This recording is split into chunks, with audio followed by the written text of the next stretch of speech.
Hello and welcome to Module 5 lecture video.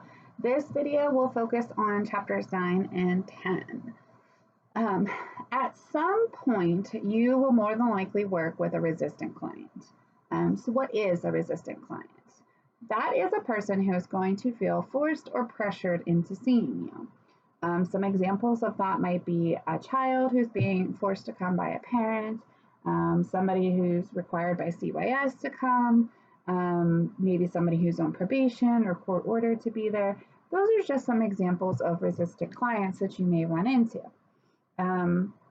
Or also too, I want to point out, because we're going to be talking about dyads in this module also, is maybe a person in a relationship like a spousal situation. The other person may not want to be there, but we'll talk a little bit more about that. Resistant clients may often see our help as unwanted, intrusive, and harmful. Chances are they may not see that they have a problem, or they may think that the other person has a problem that's involved with them. Research also says that resistant clients don't respond well to warmth, empathy, or genuineness. I tend to disagree with this one a little bit because I feel that by nature I'm an empathetic person and that I'm genuine. And I feel that even in my therapy approaches that this comes out even with resistant clients. And I have been successful with resistant clients. Now, sometimes you do have to have more of a tough love approach, a little bit more, in some cases, not all cases, but like a confrontational type of approach. But again, there's a lot of different things that could go with that, but that's what the research says. So solution building does not focus on client goals and choice as strategy to increase client compliance. Your goal is just to, figure out what their goal is and help them get through what they need to do. According to Brief Family Therapy Center, if we behave as if we have no investment in client outcomes, clients tend to do better. And I do believe that this could be true. I know that when I've worked with involuntary clients in the past, I let them know up front, hey, this is on you. If you don't want to be here, that's fine. I'm still going to be here regardless. I have no personal ties to your treatment. What you choose to do or what you choose to change falls on you. I'm still going to leave the session in the same way I started the session. And it sounds hard, but I think they need to know that they are in control.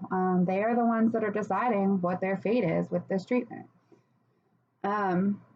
So a couple things also to keep in mind when you're talking or working with involuntary clients is begin by assuming that the client probably doesn't want anything from you.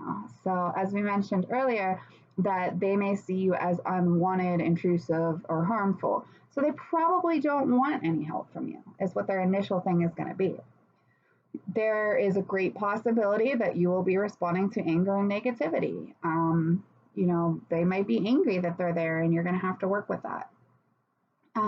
Listen for who and what are important to them, because regardless of why they're there, something or someone is important to them. So maybe it's because CYS has asked them to be there. Obviously, getting their children back might be important to them, and they want to do what the CYS worker wants so that they can get their children back. So that would be an example. Use relationship questions to address context. Also, incorporating non-negotiable requirements into what you're talking about. And giving control to clients. Like we mentioned before, if you keep them in the driver's seat, they're going to do better. This treatment is on them. We're going to shift focus just for a moment here, and we're going to talk a little bit about children. So building solutions with children. Most believe that you need special skills in addition to work with children, although this isn't necessarily the case. The same type of work that you're going to do with adult individuals, you can do with children as well. You just might have to tweak a few things in order to make it more productive. Most children might be involuntary clients because they may be too young to understand what treatment is, or their parents told them that they had to go and talk to you. So those are some examples of that. when you're working with kids, start with the positives. Remember, most children have been told all about what they have done wrong prior to getting into your office. So you want to try to bring some positive or some hope to that.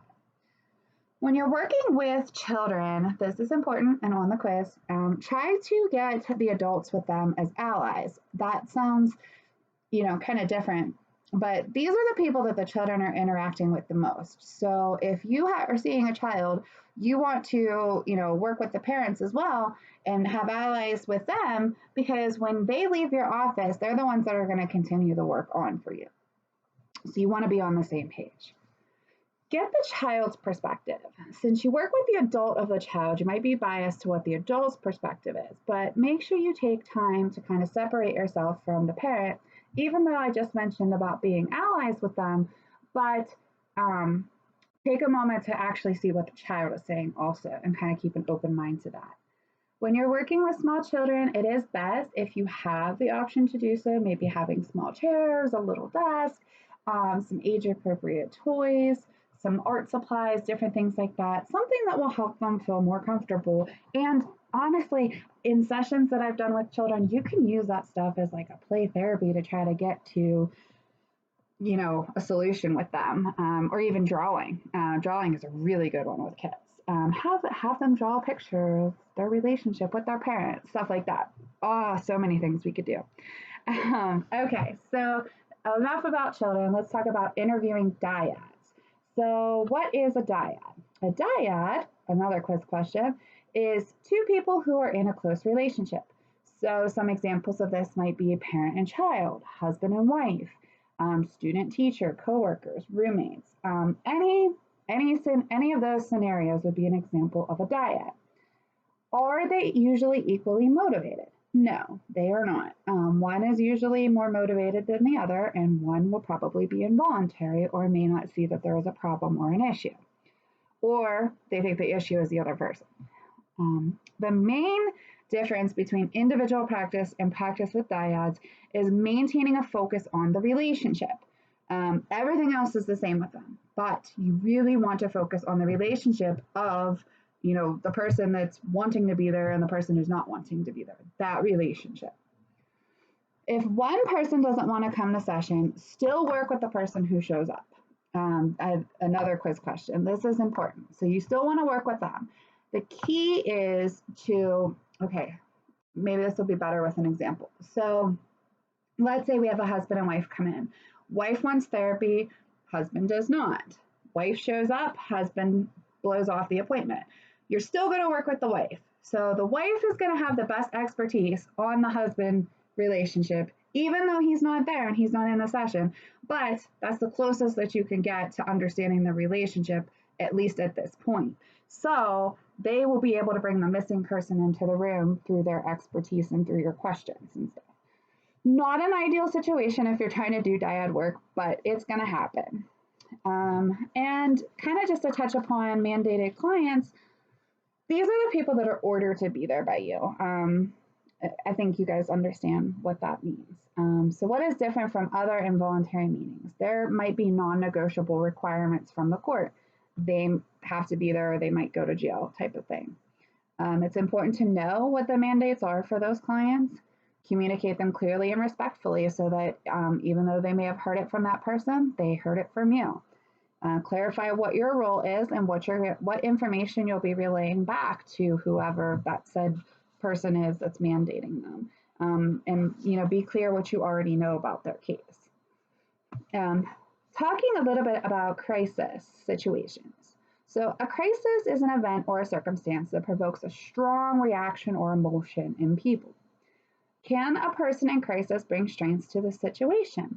Absolutely. There are strengths in every situation. That's your goal. That's what you're finding. The person in crisis is like other people. They're really no different. They're just experiencing something right now. You're going to build solutions the same way that you do with other people. The main difference is that they're less likely to be able to work on forming goals at that point because they're focused on the crisis or the problem. So you may be spending more time talking about problem talk, but the process itself is very similar when you're working with crisis clients. You're going to have the same introduction, but you're probably going to get to the problem a lot quicker. They're probably going to be like, hey, this is what's going on. You're going to listen carefully. You're going to affirm perceptions, be empathetic with them. You might go slowly here, depending on this mental state of the person that you're working with. You're going to ask them, what have you tried? You're going to compliment them on what they've done. So you also are going to ask them, what do they want to be different from their crisis situation? How do they want things to be? Coping questions is something that your textbook talks about, and they can draw the client's attention away from the fear and misery of the crisis and kind of refocus their attention onto doing something, or I'm sorry, not, they could refocus their attention onto how they are surviving their circumstance. That one is also on the quiz. When you're working with the hopeless or overwhelmed person, this person might be caught up in their suffering. They're going to feel totally helpless, and it's going to be hard to change or help them think differently. So another thing is, in crisis situations, you're going to assess it based on what the person brings to the table. But chances are you're not going to focus on goals, and you're not going to use the miracle question with them because they're not in the right mental state to be able to work on those types of things.